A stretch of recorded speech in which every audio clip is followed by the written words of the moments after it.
Will the Philippines go to war over the Taiwan-China issues? And how is that going to affect expats living here in the Philippines? So we're going to break all this down.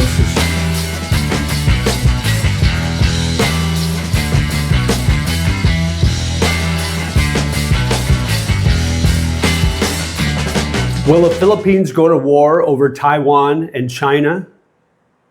What's up? It's JJ, the Lonely Bull in Asia. Got a serious topic today that we're going to talk about. I think it needs to be talked about. Over the last maybe 1 to 2 years, there's been talk that China is planning to invade and attack Taiwan. And now it's kind of ratcheting up a little bit. That whole sentiment is really taking on a new life of its own. And over the last couple of weeks and even over the last month, it has really gotten a little bit heated. So we're going to talk about that. Will the Philippines go to war over the Taiwan-China issues? And how is that going to affect expats living here in the Philippines? So we're going to break all this down. So stick around with me and make sure you like, share, and subscribe. If you like my content, hit that notification bell so you get notified when I post new videos. So let's talk about this. Why would the Philippines get involved in a war between China and Taiwan? If China were to invade Taiwan, why would the Philippines get involved? What is it? What's in it for them, or what is their strategic position? Well, there's two things that need to be pointed out as far as the Philippines being involved with Taiwan. Number one is there's over 250,000 Filipinos that live and work in Taiwan. So there is a vested interest in the safety and security of those citizens that are living in Taiwan with the Philippine government. So they have a vested interest in what happens to those Filipinos who are living and working in Taiwan. So that's number one issue.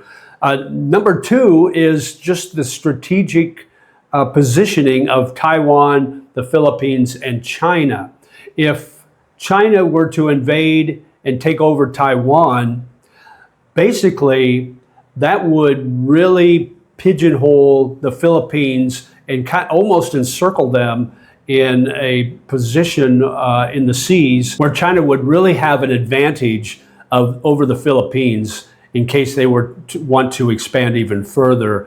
So right now, China considers almost 90% of the South China Sea as theirs.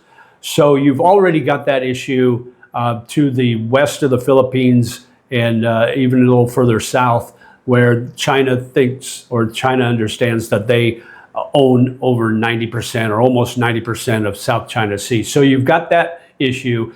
If they were to take control of Taiwan, now you've got that part of the sea, that strait between Taiwan and the Philippines, and that will be controlled by China as well. So now you've kind of boxed the Philippines in, so to speak, in the west and to the north and a little bit to the south. And so it's really going to make things difficult for the Philippines moving forward. It's already difficult in South China Sea because China kind of flexes their muscle where that is concerned.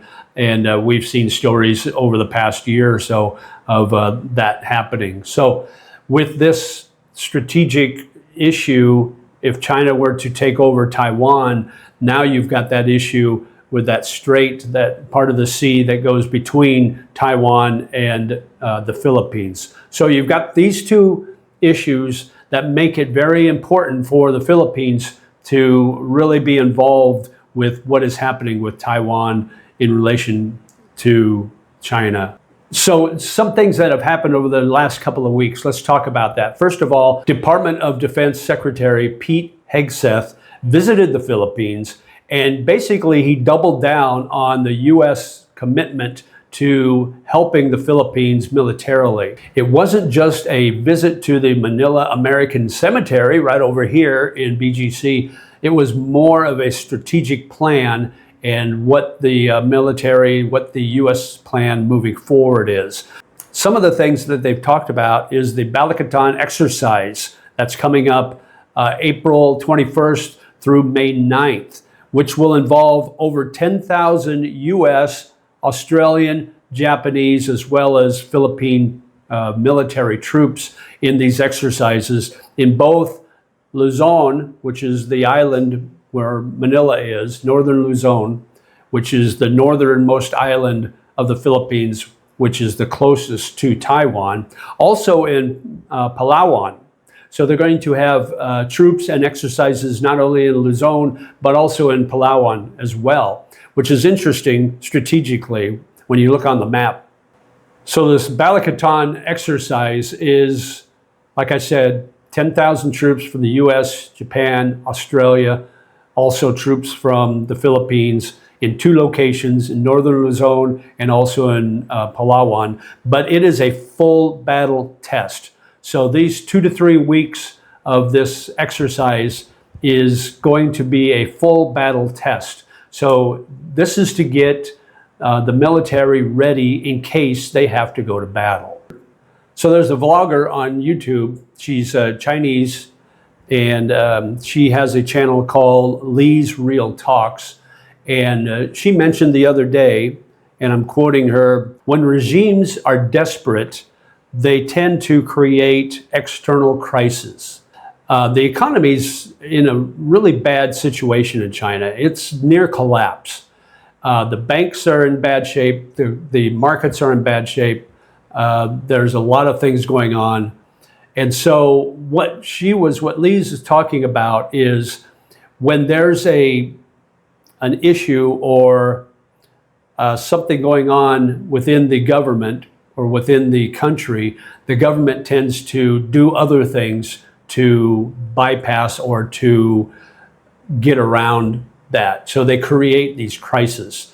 And so this potential attack on Taiwan could be part of that, could be the reason for that. A lot of times countries go to war when their economy is not doing well to try to get out of that. The US, for example, World War II, we were in the middle of the Depression and we weren't getting out of it. We ended up getting in World War II, and that helped us get out of the Depression because it created jobs building military weapons and machinery and things like that. So that really helped get the US out of that depression, but it got into a war. Japan, who has been relatively peaceful since after World War II, has now started to build up their defense mechanisms. And the island south of Okinawa, which is closest to Taiwan, they've put together a contingency plan for evacuating over 150,000 citizens from that island, just in case things get bad and China attacks Taiwan. That's another situation where the countries in this Southeast Asian area are looking at things that may be more imminent than what the average person not in this area may be thinking. So Japan's taking it seriously. They've also are in the process of building underground bunkers for citizens in islands that are close to Taiwan too. All right, so let's talk about how this is going to affect expats living here in the Philippines. Will it at all? Who really knows? Because if the Philippines gets involved with any aggression towards Taiwan by China, then you don't know what might happen. I mean, it could come to the shores here. That's a scenario that shouldn't be taken lightly. The battles or the war could come to the shores of the Philippines if that happens. Now, if that does happen, then lives are at stake, not only Filipino local lives, but expats who live here, foreigners who live here. And there are a lot of them. So that's something to take into consideration too. Now, Lee from Lee's Real Talks, she mentioned that she thinks the scenario would be by this coming October of 2025, you could see China actually invade Taiwan. That's less than a half a year away. That's 6 months away that in her estimate, it could happen. Now, we don't know the mindset of the governments or the regime of China, what's going to happen. I know Taiwan is bracing for these activities. Obviously, like I said before, Japan is bracing, the Philippines are bracing, the U.S. has come. I think they've sold 20 F-16 fighters to the Philippines military to help in case things escalate. So things are getting to a point where it should be taken seriously. So what will you do? That's my question to you. What will you do if you're an expat living here in the Philippines if, God forbid, China decides to invade Taiwan? What is the scenario that you would do? I mean, would you feel safe still staying here? Would you pack up and leave? If you've been here a long, long time, you're retired, maybe you have family here, you've got a Filipino wife and children, what will you do? Wait it out to see, because we don't know. We don't know to what extent, if any, this military invasion of Taiwan would go to, if indeed it happened. And if the Philippines got involved with helping Taiwan out, we don't know to what extent China would retaliate with the Philippines. So those are things that should be talked about, should be asked. Those questions need to be asked. I am here. I lived here for 3 years, but I don't live here anymore now. I'm just waiting for my passport, and I'm going back to Thailand. Now, that's another question. What about the rest of Southeast Asia? Like, say, Vietnam, right there on the coast, on the east coast of that continent, the Asia continent. Are they going to be affected? Are they going to get involved? We don't know any of those things. So those are all questions that probably should be talked about, should be asked, should be answered. Right now, it's kind of a wait and see. Things are a little tense, but we don't know with, maybe these, maybe these talks will come around and things will settle down, but we don't know yet. Maybe with the show of force that the U.S. is committed to the Philippines here in Luzon and also down in Palawan, maybe that show of force, peace through strength, will have a positive effect, and maybe things will settle down and not be to that boiling point where it almost is now. We just have to kind of wait and see. What's Trump's manifesto as far as foreign policy is concerned? Now, we know the old George W. Bush manifesto. He was like, strike while the iron is hot. And he was basically a war hawk, as a lot of the Republicans back then were. Not so much anymore. It's more about strength and peace through strength. We'll see if that works. We'll see what goes on. But I just wanted to talk a little bit about that and put in the comments below what you think.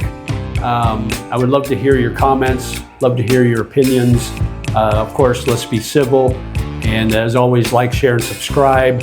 And mabuhay, my friend. Live life, and we'll talk to you again soon. Bye.